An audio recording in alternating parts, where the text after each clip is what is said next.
So, good afternoon, everyone.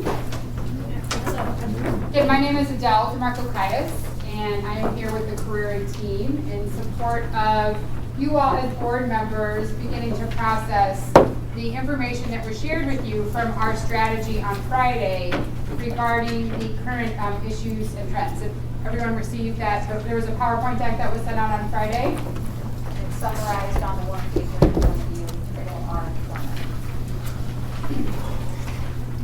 So the first thing we would like to ask you to do is we are going to have you break into groups of about 5 and start to process these questions outside of your work streams, because we're aware that these were bubbled up through the work that your work streams have done. And we thought that this time together, the board meeting, is an opportunity for you to have some cross work stream conversation.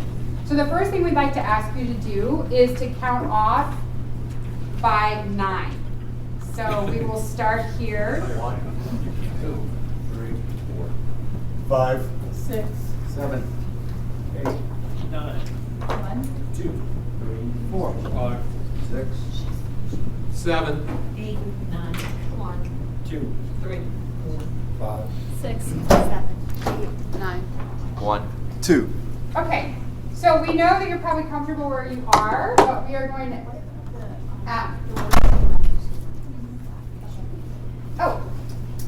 So Freddie, you ended on 2. On 2. So anyone, if you can raise your hand if you're sitting in the back and you are on a work stream. Okay, so we'll just start here. No, I'm sorry, you're 3. 4 then. Are you on a work stream? No, I don't need to. Okay. 6. 6. So you're 7. 8, Uh-huh. 9, You're back to 1. 1, 1. Next person. 3. Work stream member. 4, Okay. Another work stream member here. 6. David. 7. 8. 9. No. There's no 10. There's only 9. You're 9? Okay, then 1, 2, 3. Okay. So groups 1, 2, and 3 will have one more member. What we ask you to do is to organize, which means we're going to be getting up and moving around the room a bit, so be sure to bring any belongings with you. Have groups 1 right here, 2, 3, 4 back here somewhere, 5, 6 over here, 7, 8, and 9. Okay. Everyone have their group?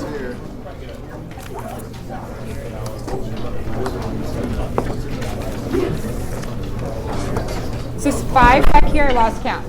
You're 4, 5 is back there. 6, small and mighty 6, 7, 8, 9. Okay, great. So of course your first order of business, given that you are an ad hoc group, is to make sure you take time. This is in the spirit of slowing down to speed up. Take time to introduce yourselves very briefly and just make sure everyone knows, who you are, where you're from, what part of the region, what organization. Your next assignment, does everyone have the 1-pager summarizing front and back the workstream initial findings? Everyone have that 1-page handout? Okay, more coming around. Keep your hand up if you need one, please, so I can find you. Yeah, it's very succinct. So this is your assignment. Each group is going to be assigned to 2 to 3 of those issues. And we have posted these around the room. So, for example, group 1, you are going to be looking at issues 1, 10, and 19. Okay? Group 2, you are going to be taking on issues 2, 11, and 20.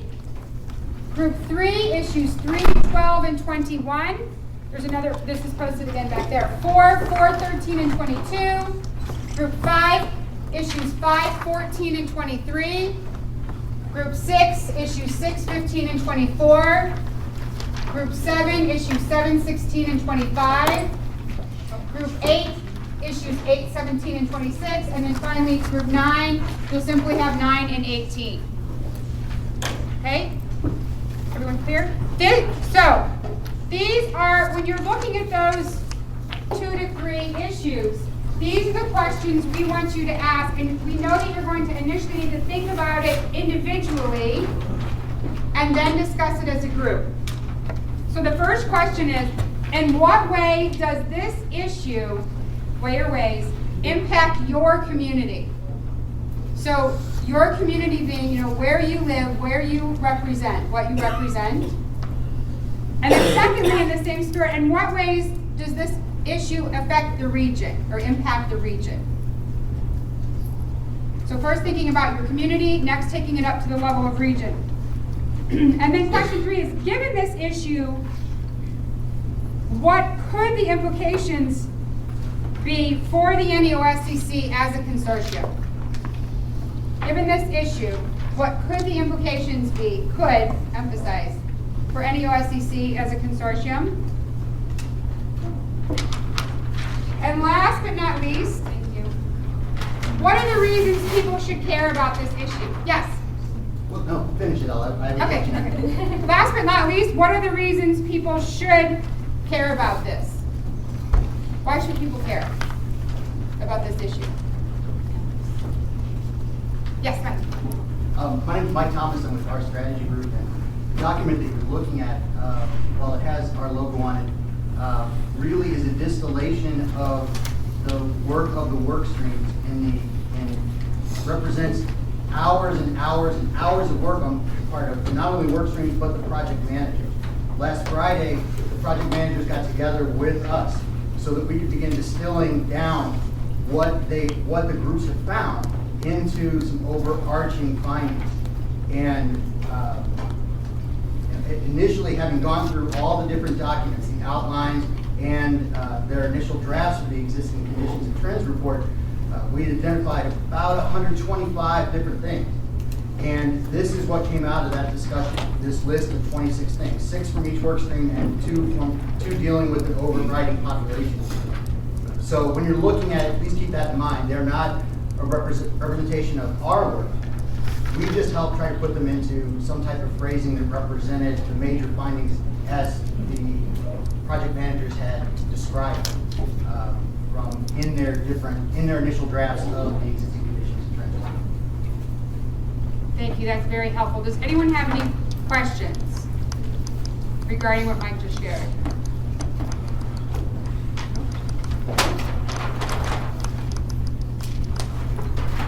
So we invite you to think about these 4 questions, to take a look at the specific issues that your group has assigned to review. And then to think about these questions and discuss them as a group. And we will be coming around with Post-it notes because we would love for you to capture some of the highlights of your conversation. And we'll ask that you frame them specific to your issue. So if you're in group 1, we're going to be bringing around 2 to 3 pieces of flip chart paper for you to capture the highlights of the outcomes of your conversation regarding these 4 questions. Yes? I'm sure this is up to us, but how do you define the difference between our community and our region? Question 1 and 2. Right. How would you? I mean, is it my house, my block, my industry? I mean, are we here to talk about the region? I would suggest that if that is something that is of interest in your small group, that you have that conversation. I don't think that we're going to be able to give a definition. If that's part of what can come out of this, But you could have 9 different definitions out of the 9. then maybe that's something that comes out of your group conversation. And it's a great point to bring up. Because I think part of what, anytime you're doing work of this scale, this magnitude, and this level of complexity, it's important to get definition or, really look at how are different people, or what do different terms mean to different people, or how are different people holding certain words. And so I think that can be something that is of interest to report back from your small group conversations.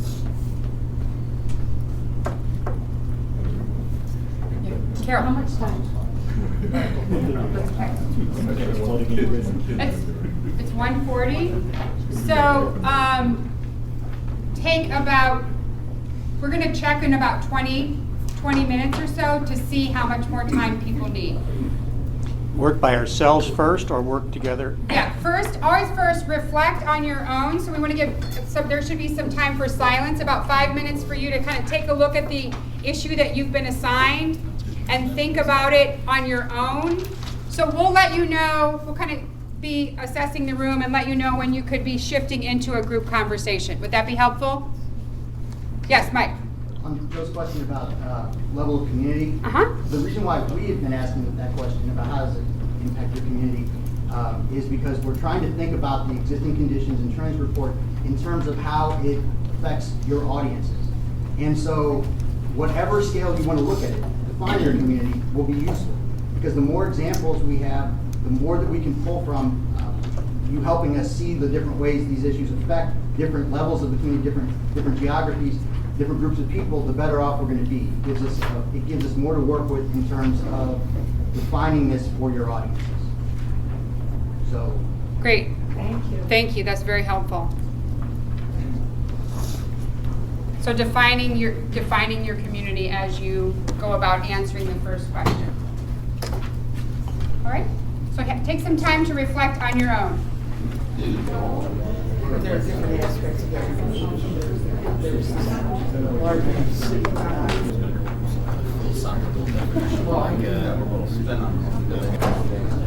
everything from recreational community to gay and lesbian.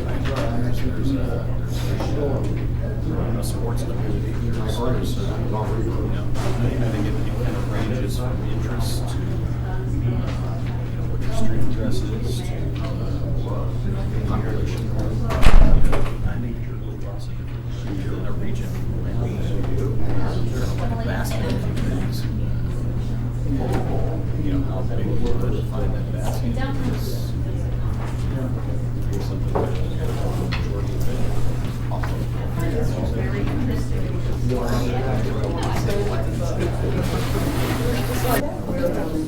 Let's start with the first issue. Northeast Ohio's population has shrunk by 7% since 1970. At the same time, it's dispersed throughout the region. Projected population in Northeast Ohio is to grow modestly while adding 80,000 people over the next 20 years. That seems to be the main issue, doesn't it? Yeah. Well, these are all pretty good issues, actually.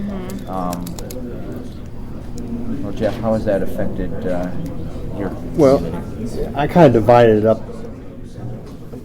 I think I've grown accustomed to thinking in terms of the work streams. As far as I got transportation, economic, environment, and community, but large effect on the transportation system. Adversely, I guess, in all ways. We have many more miles of road, highways, and the cost for maintenance is extraordinary. We continue, I think, to build new out in the farm areas so that development is less expensive in those areas, and that's as opposed to regenerating areas that are already somewhat developed. So the costs, not only for new, but also for the maintenance of the transportation is certainly unsustainable at the rate we're going. And also we have transit systems that are unable to serve those areas simply because they don't have the economic wherewithal to get out to those areas, or you have a choice. I guess as far as transportation, you can you can drive your car for 20, 30 miles, or you can, that's probably about it, I guess. But Move out there too. yeah, pardon me. You could move out. You could move out there, or move out there. That's and then which takes you to the other issues. And affects the cities, affects the existing communities. People who have the wherewithal to move out to those areas, as opposed to living in the more already developed areas. They take their money and their tax money with them and leave behind empty buildings, and which I think is what we're seeing in some of the city and the urban areas around the region.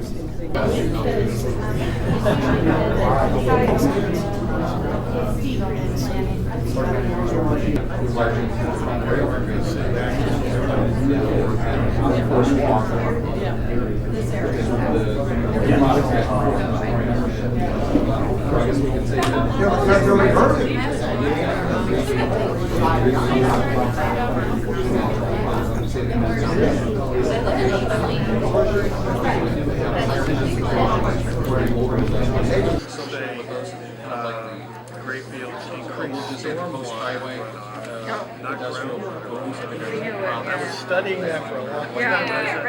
I think these areas may be adjacent to areas of great interest.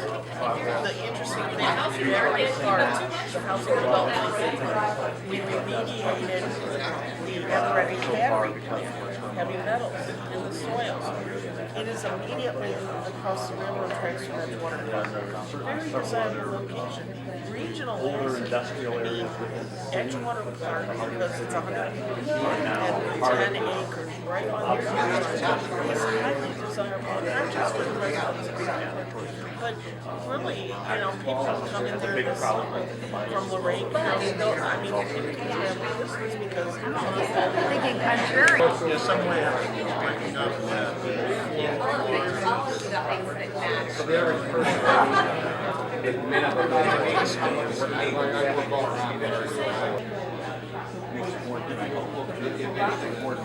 The infrastructure that we need, for example, schools, you know better, thanks base to consumers early on in the premise. In my work, we do with factor zoning in our valley is there a way to actually look at job creation, whether it's through mediation or, eventually once that's done, recreation, like what is that for them? Like, is there a way that we can build that in as a consortium? It's education, and everyone is looking at your education is not long-term. Involved in development and the municipalities. At least we'll get to stay here and not do out themselves.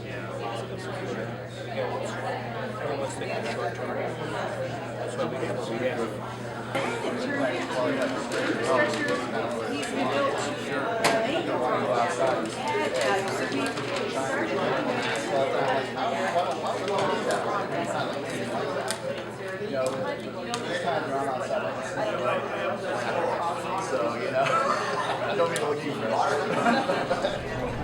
We know this may be rushing you a bit, given the time that we have, but we want to give you your next set of instructions.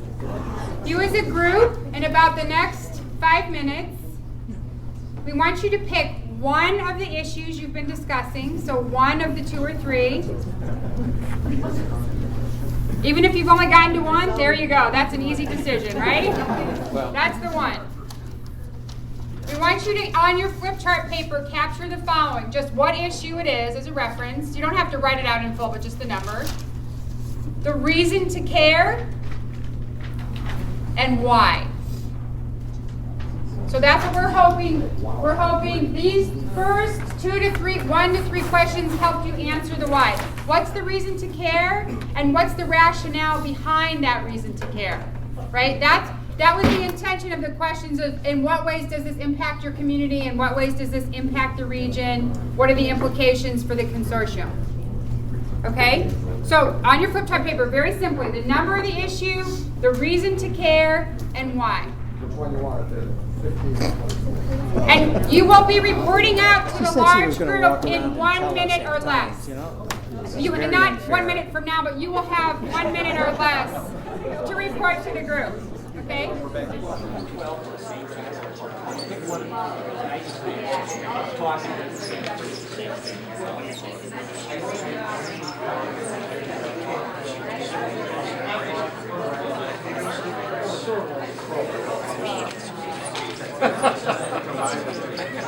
Keep going, keep going. 12 is the hot one. That one's the one where you're dealing with more property rights. Focus on resources and find where jobs. People really drive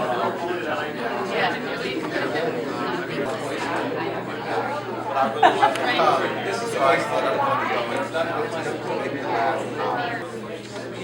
Well, how do we leverage that asset? But also in terms of the second one.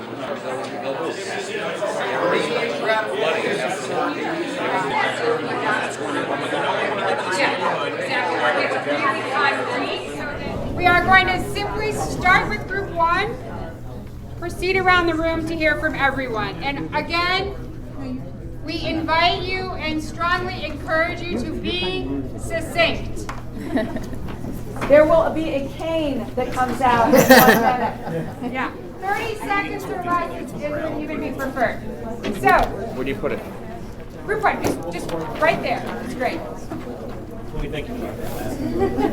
And if you can do a succinct representation of your group, very, very. Okay, I'm Ed Juris, Director of Regional Collaboration for Cuyahoga County. We have someone from the County Planning Commission, folks from Ashtabula County, Summit County, and Stark County. We were addressing the question of basically sprawl. What are the implications of sprawl and infrastructure? The reasons to care: the growth is simply not sustainable. We're overwhelming our infrastructure. Our transportation systems cannot serve the population as it spreads out. It's radically transforming inner ring suburbs and the urban core, creating racial divides, crumbling infrastructure, and decreasing tax base in the inner ring and the urban core. It's not capturing the true costs of development, because you build a house out on a farm field, then the constituents and the legislators say, well, now we need an interchange and we need a highway and we need a sewer system. That's not captured in the $200,000 or $300,000 house that you build in that property.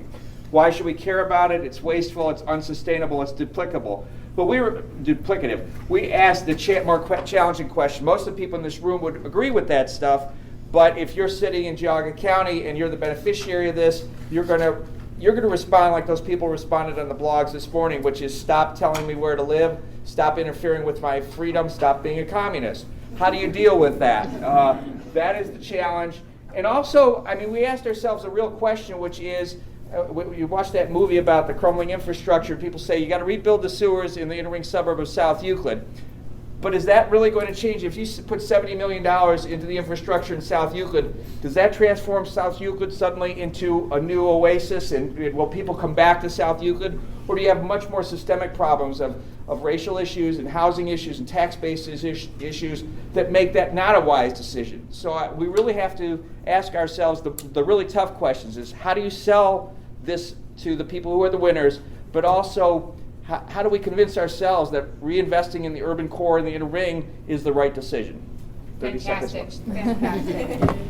But does he know who everybody's group is? Yes, he does. He knows where they're from. I know where they're from. He did that quite well. Great job, and wish that we had more time to discuss all of the excellent issues that you put on the table. Carol. Okay, I'm Carol Taylor, also from Cuyahoga County. Oh no. It's not a monopoly. We have people from urban and rural areas throughout the whole region. Our issue had to deal with infrastructure policy and how investments were made. The reason to care is because long term we have to pay for construction and maintenance of this infrastructure until forever maybe. And we have no population growth. And why should we think about this? Is because at the same time we have to pay for it, people don't want to pay higher taxes. So, and then we also lose the opportunity for the money that gets paid to taxes. The opportunity is lost for other things that might be spent on. We also delved into what is needed. There's a mindset needed for decommissioning infrastructure. Like the rails to trails was an example that we threw around, that, you know, when the railroads abandoned their right-of-way, they got turned into something else. So we might need to think of that for roads and interchanges and such. We also talked about the American dream, how the American dream is, you know, get your plot of land out in the country. And that's a pretty deep thing to connect to infrastructure policy, but that's what the people see. We had multiple meanings for the word infrastructure, and we also had multiple meanings for the word community. So, oh, and then there was also the point that in rural areas, roads are seen as growth. You know, it's my turn now, so don't deny me that road. So, that's it. Great. Again, excellent issues coming to the surface. Thank you. Group 3, you can again just brief introduction and what issue did you pick? All right, I'm Todd Gates. I'm the planning director for Portage County Regional Planning Commission. We had issues. I'm sorry, who else was in your group? Oh, our group's right here. Okay. What areas do they represent? A number of things. We have MBO, we've got RPI, we've got Cleveland, we've got Akron, Lorraine County. Great. We've got quite a great group there. Excellent. But anyways, we had the first one was air quality. Our second one was economic development and being field driven. The third one dealt with transportation and transportation connections. We spent all of our time on air quality, and then realized that was like a boring topic, in the larger scheme of things. So we quickly tried to throw air quality and issue 21, which is transportation connections, together as one. And what we ended up doing is the reasons why to care. Number one thing is for future generations. We should care about, this whole process is about our future generations. So that's what we thought was very important. When it comes to transportation, and especially the air quality portion, health and quality of life were obviously a key reason to care. We talked about the competitiveness amongst the region. We seem to be competing with one another. We talked about the affordable living. A lot of people live away, not because they want to live away, it's because they have to live away for affordability. We talked about cost of transportations, the inefficiencies of the mass transit due to the sprawl. We talked about a number of issues related to that. And then again, the why. If we don't make changes soon, as a region, we're going to be out of business. It might be extreme, but the reality of it is we got to do better. And by doing better, it includes our individual health and our regional health, but doing better also is, again, back to our future generations that we need to protect and provide for. And that's kind of where we were going. Wish we had more time. I think we could have feathered it out better, but that's where we're at. Great. Excellent. Great work. Thank you. Group 4. So Group 4 was a mixture of transportation, housing, higher education, philanthropy, and civic development. We came from Cuyahoga, Mahoning Valley, Lorraine County, and the region at large. And our issue that we took on was the incidence of increased flooding and what is the importance of that. And it seems to be getting worse. So our reason to care, there's many reasons to care, but we've distilled it down to it's about taxes. It's expensive. And so that's why folks care. And of course, a lot of people feel localized diminution of their quality of life, but we all feel it in terms of fees and taxes. And so the rationale is when you add all of this impervious pavement through sprawl, you increase the strain on an already overloaded system, which leads to rising infrastructure and mitigation costs, which leads to taxes. Beautifully succinct. Group 5. Well, Group 5 is heavily weighted to MPO directors and planners. Two MPO directors to know that the 3 put air quality on the bus. We were dealing with water quality, and the reason to care is it's essential to life. You can't have life without water. The second was economic development of jobs, and we had historically built our economic development around water. It's one of our region's assets at the beginning. More recently, issues of ecotourism and recreation, but more broadly, the question of perception and aesthetics, dirty rivers. I mean, we've all been through some phase of the Cuyahoga River cleanup, and what its image is for the region. And finally, the legacy for the future. What are we leaving to the next generation? The rationale is in a broad sense, water links the region together, and I think we've seen two very good examples. One is the Cuyahoga River, which links the whole river restoration, links Zor to Cleveland, which no other mechanism known to man would do. And it's also going forward in the Mahoney River with the 30 miles of communities linked together around the future of the river. One of the reasons to care at the regional level is that there are complex legal and funding issues which no individual community or even MPO region can't deal with alone, and we know that from the experience with the Mahoney River cleanup, which has been stalled for lack of money as much as anything else. The third reason is water is the new oil. It's one of our comparative advantages going forward, particularly as we look to other parts of the country that are less well endowed. Another reason, and it really came out of the work of the environmental work stream, we need data we don't have. A lot of the data we think is out there in terms of establishing baseline isn't.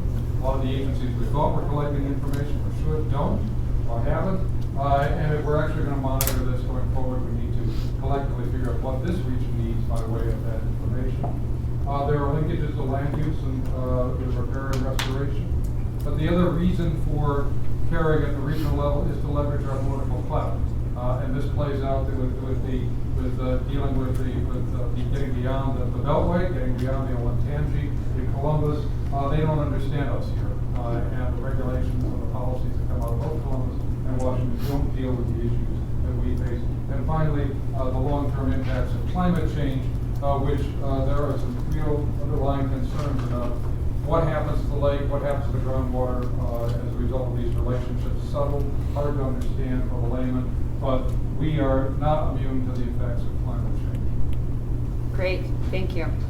Group 6, thank you.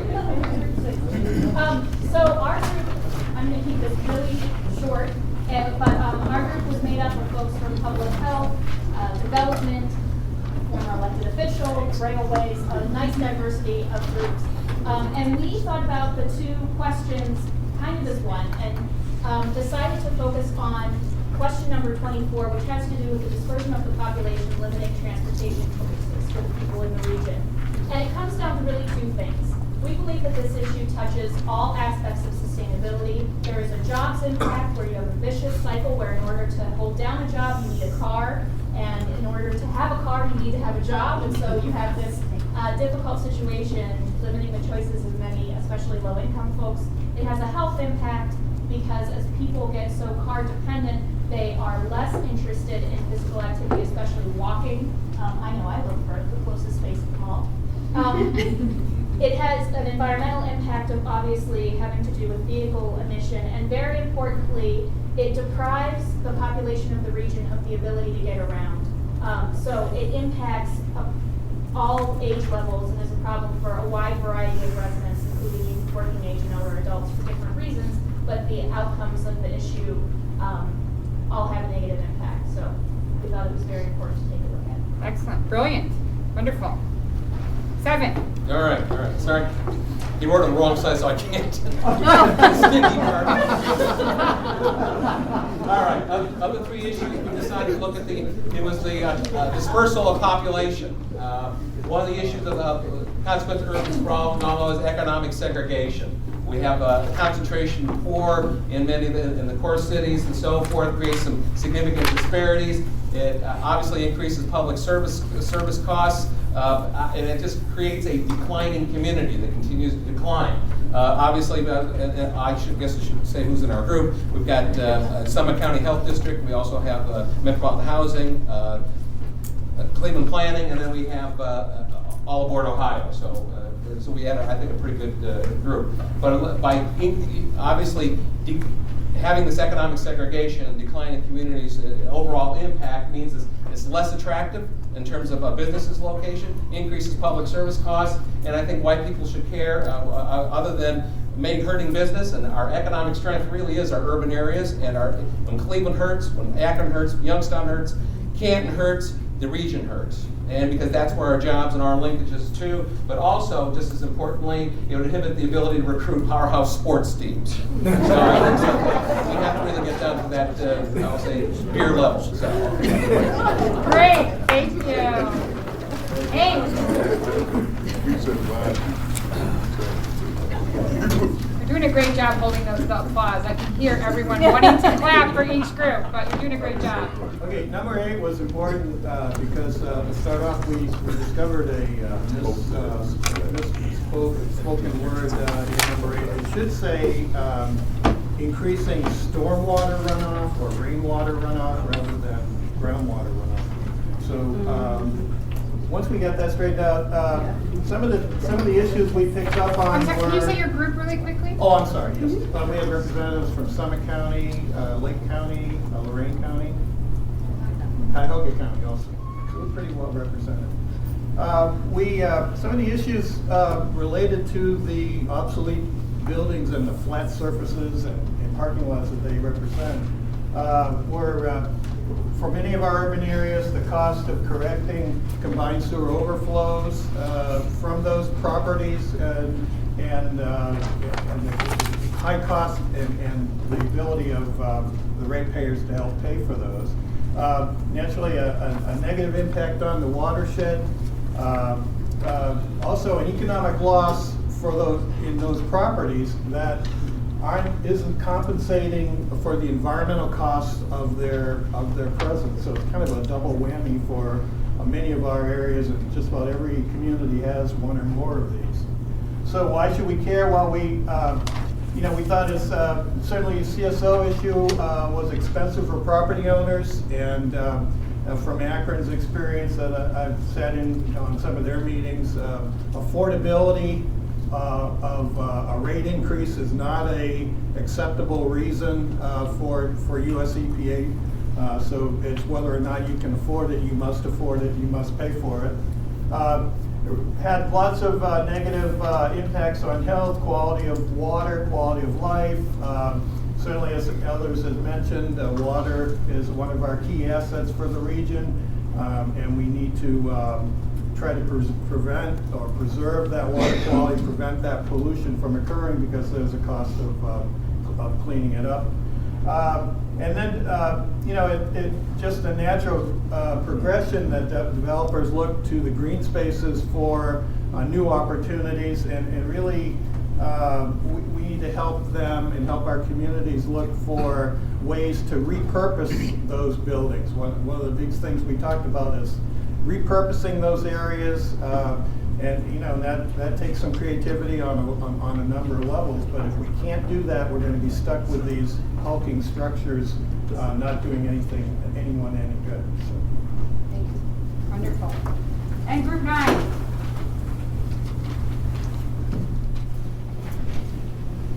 Good afternoon, I'm Kelly Lowe with the City of Akron. I also live in Medina County. My wonderful group, we have a consultant. We have representatives from NEOSCC focused on Cuyahoga County, Richfield, Elyria, and then again Medina, and both Medina and Akron. So our two questions, they really both centered on jobs, transit, and housing. And so we kind of mixed our two questions. Okay. And the reasons to care, we actually have several. The main issue here that as we see it, is that the current infrastructure configuration in Northeast Ohio is obsolete. We've had this cultural shift, just like, we used to all have landlines, we all now have cell phones. Well, how many of you could live without your car? I mean, that's what we're saying is, the cultural shift in transportation is, it's now at a personal level. And we all want to have our own car and have that option. The reasons to care then also, of course, lessen dependence on foreign oil, stopping inequality and isolation. People who do not have education, do not have access to jobs, to education, and don't have transportation. I think it's what Hunter's group said also. If you don't have a car or a way to get to work, how do you go to work? And it's the chicken and the egg. So a reason to care is to lessen that isolation. Also, looking at this in depth and changing how we look at these three and their connectivity. government, there are so many more options the government would have in how they spend the infrastructure money. And then fixing this would give the citizens many more options in their living choices day to day. I also already talked about the cultural shift, and then economic competitiveness will be increased as well. Now we have a couple different things. Instead of why, we came up with kind of a how, because some good suggestions came out of this. If you could just succinctly share your how, because we are interested more in the why. They can't both. Okay, they won't. Okay. Having a seamless high-speed transit across Northeast Ohio, reconfiguring the infrastructure to be more of an interrelated systems basis, so that you're not just focusing on job centers, you're not just focusing on transit, and you're not just focusing on housing, but the need to focus on all three of those as one interrelated system, which they are. And then also one last how was providing customized job center transportation, whether it's a research center with your suppliers and your main companies there, having education, having housing, and having a transportation system that is specific for that job center. Great. There's a lot more. All right, now, round of applause for all members of the great work. So, the intention of this exercise was to support you in having some conversation around the information that's coming out of the work streams, and to start to chew on it, right? There's still more of a process to actually distill this information, but in particular, we wanted you to be able to have cross conversations with people that you perhaps don't typically talk to. So did that happen today? Did you talk to people that you don't typically talk to? Good.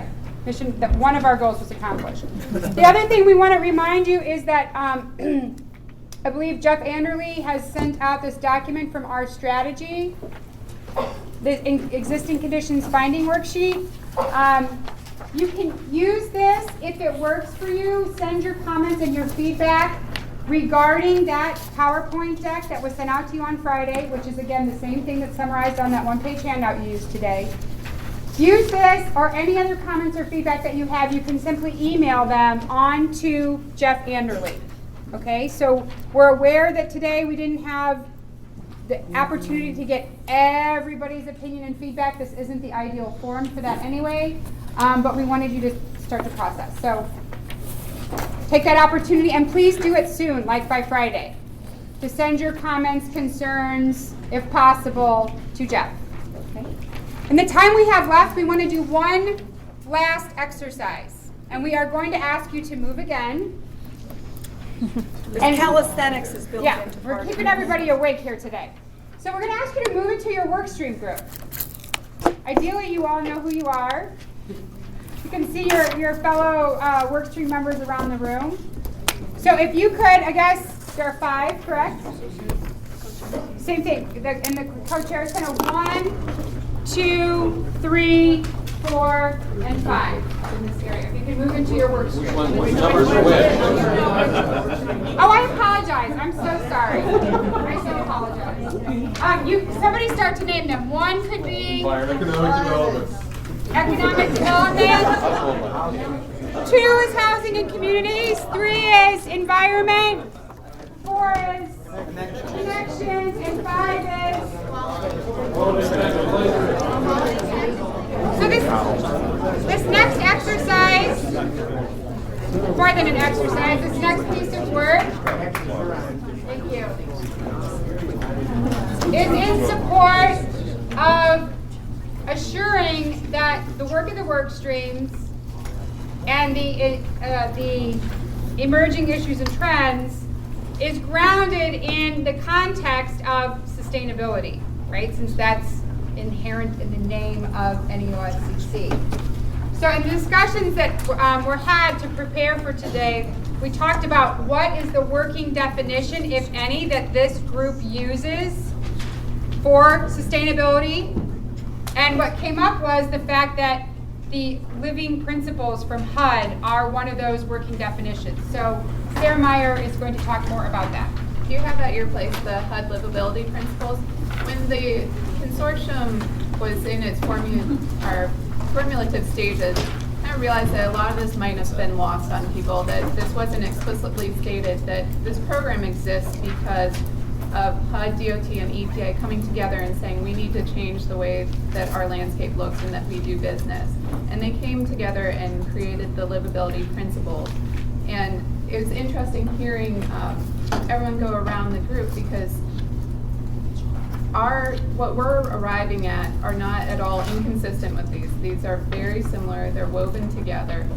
These are the guiding principles that HUD has laid out, and EPA and DOT, that we have to make sure our efforts are tied to this, and that this helps give us a little bit of a grounding of, why we need to be doing the work that we're doing, and helping us kind of move forward, keeping these in the back of our mind at all times, that this will help build our region, make it a little bit stronger. And I think the exercise that Adele has lined up will kind of help make this connection even more clear for everyone.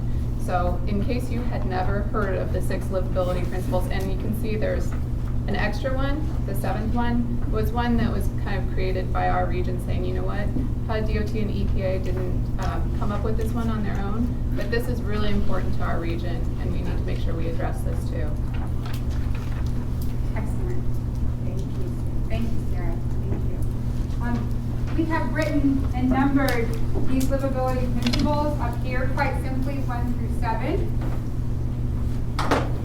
And our assumption, which we know is always a little bit scary, a scary thing to do, is make assumptions, is that you all have seen these at least once before, and that perhaps you are somewhat familiar with them. So the work that you are to do, we invite you to do in your workstream group, is to answer this question. Which 2 of these livability principles most impact your workstream's issue and trends?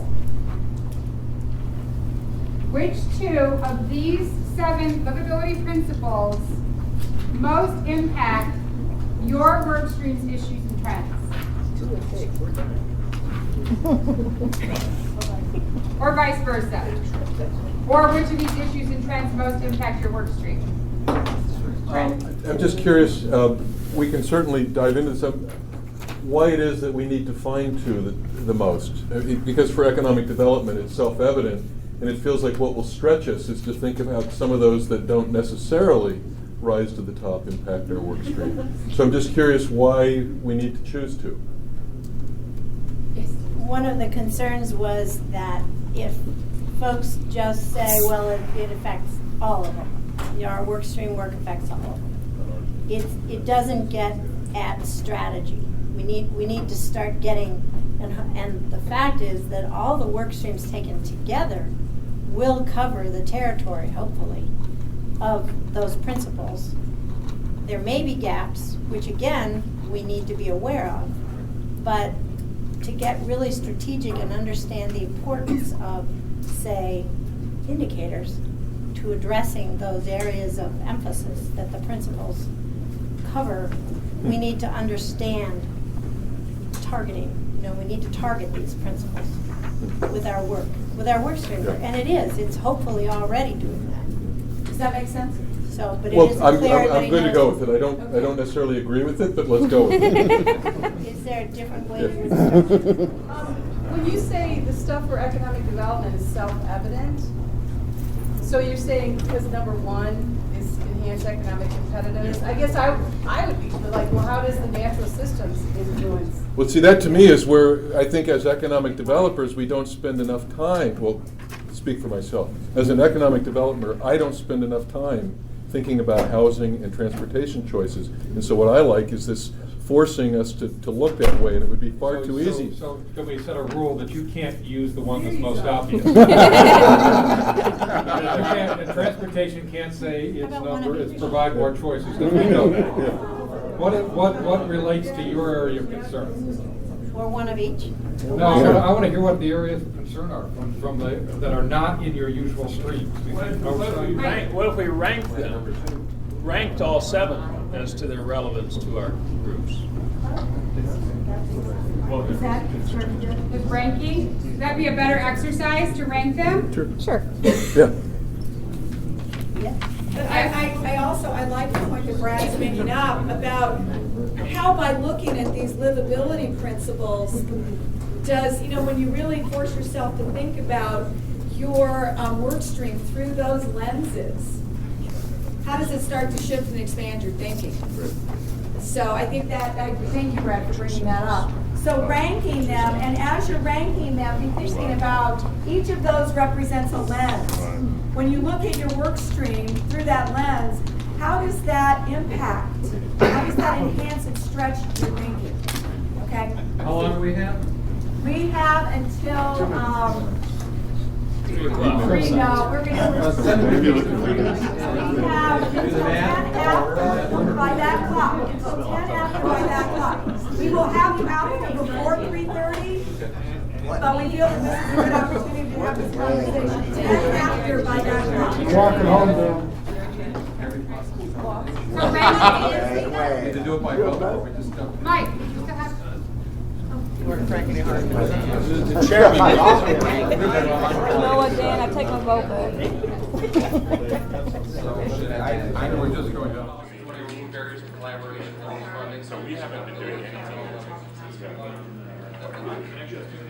So for some of you, this may feel like a step backward to what we've been talking about.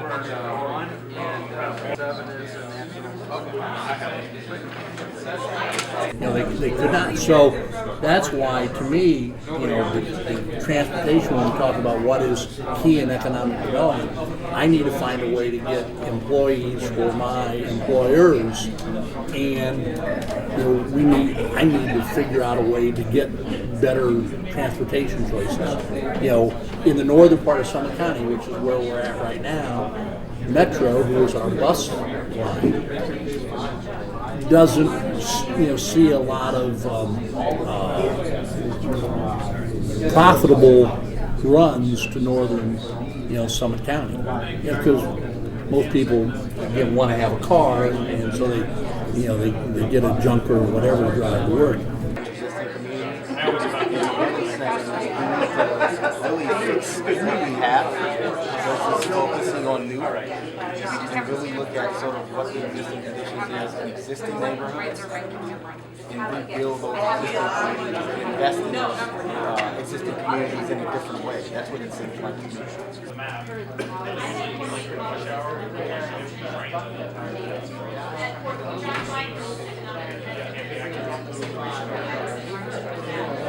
We may have your attention, please. People are coming in to use the room afterwards, so we need to interrupt. Some people are done, some people are not. We will does anyone not have your first 3 ranked? Okay, so we'll at least your first 3 if you haven't completed it. What we are going to do is just track where some of the top priorities are to see where there may be a greater concentration of prioritization than others, okay, while you're talking. So, if we can just have, and also please, if one of your co-chairs / staff members can capture this takeaway for your work stream, okay? For your specific work stream, your own ranking list. Make sure that's something that you have as a tool to use forward. So, starting with transportation, right? Connections, thank you, connections. If you can please report your ranking. 6-1 is number 1. Can you talk a little bit louder here so everyone can hear? Coordinate policies and market investment is our number 2. Our third is enhanced economic competitiveness.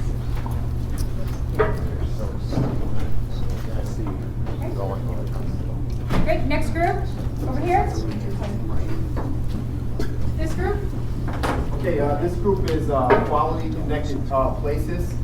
So number 1 for us was coordinate policies and leverage investment, because I think this is one of the few groups who owns that. Number 2 would be enhance economic competitiveness. Number 3 is support existing communities.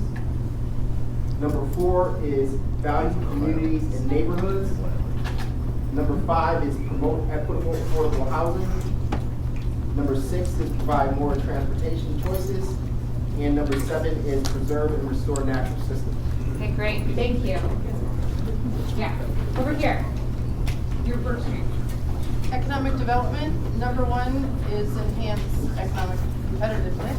Number 2, support existing communities. And number 3, provide more transportation choices. Great, thank you. Next group, just your top 3 would be wonderful. Okay, housing and communities. We're going to break the rules. We had 2 number 1s.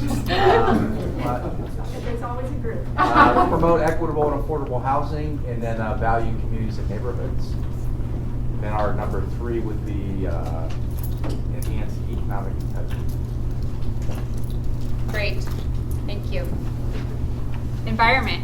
I will say up front that I was not a fan of ranking anything, since we all have to address these livability principles in the work that we're doing. For the environmental work stream, it's very obvious that number 7, preserve natural systems, was added to accommodate the environmental piece that was missing from the original 6. But in addition to that, it really is about reinvesting in the existing communities that you have. So supporting existing communities and valuing communities and neighborhoods is critical to making sure that you don't continue to spread development into areas that are already, or that are not yet disturbed and developed. So your number 2 and 3 were? Supporting existing communities and valuing communities and neighborhoods. As Joe pointed out earlier, it's a double-edged sword. You're losing the environmental game on both ends because you're eating up more space, and you still have the environmental impacts of land that you've already developed and you've thrown away. Great. So the fact that you're bringing this up is wonderful, right? Because these principles were what NEOSCC agreed to and adopted. So this conversation is helpful, and then if you're finding that there's still some tweaking that needs to be done, or it's not a framework that supports, then now you know that. That's part of the purpose of this conversation. You look Right, confused. I don't think I said that. You didn't say that? No. I apologize for misunderstanding. No, I mean, these are the principles that the project managers saw when we walked in the door. I mean, this is what HUD said. The whole Sustainable Communities Initiative is based on these principles. So this has been woven into the work that we've done as a work stream from the beginning. Okay, I apologize, I misunderstood. Anything else? No? Next group. Was that, wait, was that it? That's it, yeah. That's it. Was that all 5? You started here? Okay. So if you look at where the hash marks are, red is who chose it as a top priority, green is a number 2, and blue is a number 3.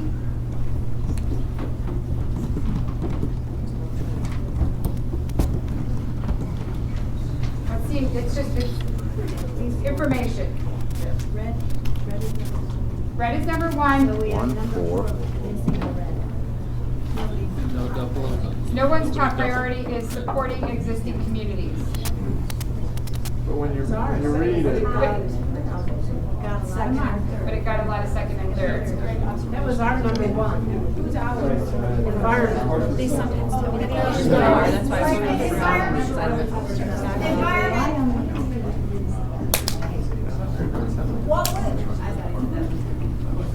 Did we capture your rankings correct with 1 as 7 and 4 and 5 as 2 and 3?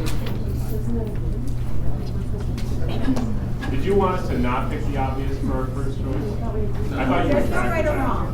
No, you were just supposed to rank them. You were supposed to rank them. That's why, yeah. No, that's correct. This is a very useful exercise from the perspective of aligning the work streams and owning different parts of this. It's not a particularly useful exercise when it comes to solving a simultaneous equation. This is a simultaneous equation, and this group needs to look at the issues that are before us through all of these lenses. but we can't all do all of them all at once. And I think this has been very helpful. We did identify quality connected places, the coordinating and leveraging of investments. It doesn't obviously fall into any work stream. But the ranking is, there's a danger in ranking, saying some things are more important than other things, generally speaking. And as Joe pointed out, when we put this grant app together, and many of us weren't here, but certainly when we wrote the work program and instructed the staff and created the work streams, is to help us understand enough to make to solve the simultaneous equation. Just say that, because it's not an either or, it's a both and.